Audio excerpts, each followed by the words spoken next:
ما أغفل الناس عن رب الجنة والناس. لقد رأى الناس ناطحات السحاب ورأوا القاطرات والطائرات فصاحوا وتكلموا وتحدثوا، ولكن لم يروا شيئا من عظمة الله عز وجل.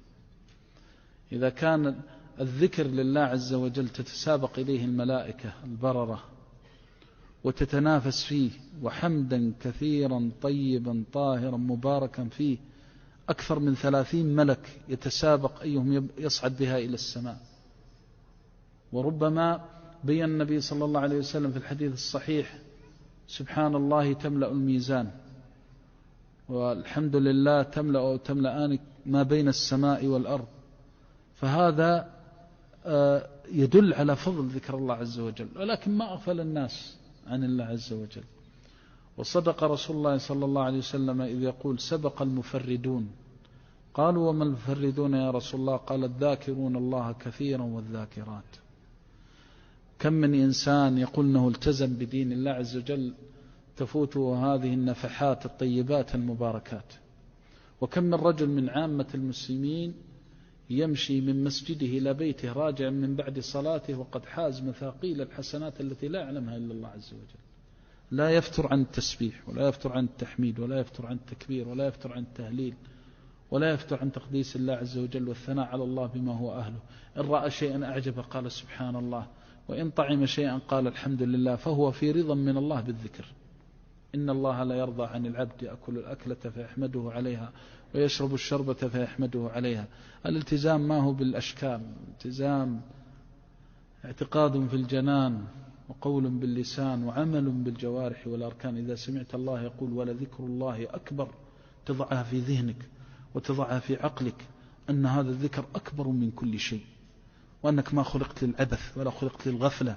تدخل وتخرج نعم الله تمطر عليك من بين يديك ومن خلفك ومن فوقك وعن يمينك وعن شمالك، بلها حتى في نفسك وفي سمعك وفي بصرك.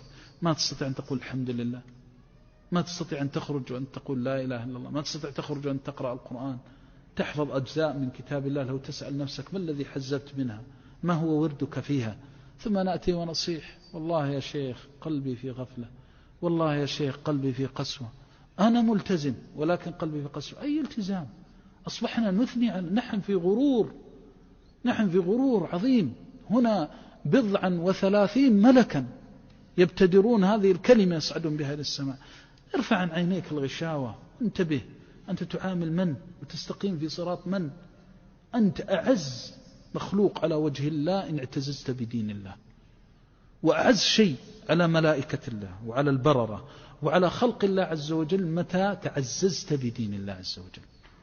أما أن تظن أن هذه الأمور تزكيك بما تزكي به نفسك، فلا ذكر ولا شكر ولا ثناء على الله عز وجل. نقرأ القرآن ولا ذكر الله أكبر. نسمع النبي صلى الله عليه وسلم يقول: هو يوم خلق فيه آدم، خير أيامكم يوم الجمعة فأكثروا من الصلاة فيه. نبي أرسله الله رحمة للعالمين وشرفك باتباعه. سل نفسك يوم الجمعة كم تصلي على النبي صلى الله عليه وسلم. غفلة مطبقة، غفلة مطبقة. وتجد الإنسان لا ينظر إلى هذه الأحاديث، يقرأها وهو طالب علم ويسمعها في المواعظ، ولكن ما في تأثير، استقامة في الشكل لا في المضمون. على الإنسان أن ينتبه من الغفلة، ولا يرحم هذه النفس إلا برحمة الله. لا يزكي نفسه ولا يظن أنه لما يرى غيره أقل منه خيرا أنه قد بلغ. أبدا، قالها عليه الصلاة والسلام: وصدق وبر وما ينطق عن الهوى سبق المفردون. وهم يتسابقون على جمدان، سيروا، هذا جمدان وهذا جمدان، بينه وبينه مرحلة من مكة بحذاء خليص.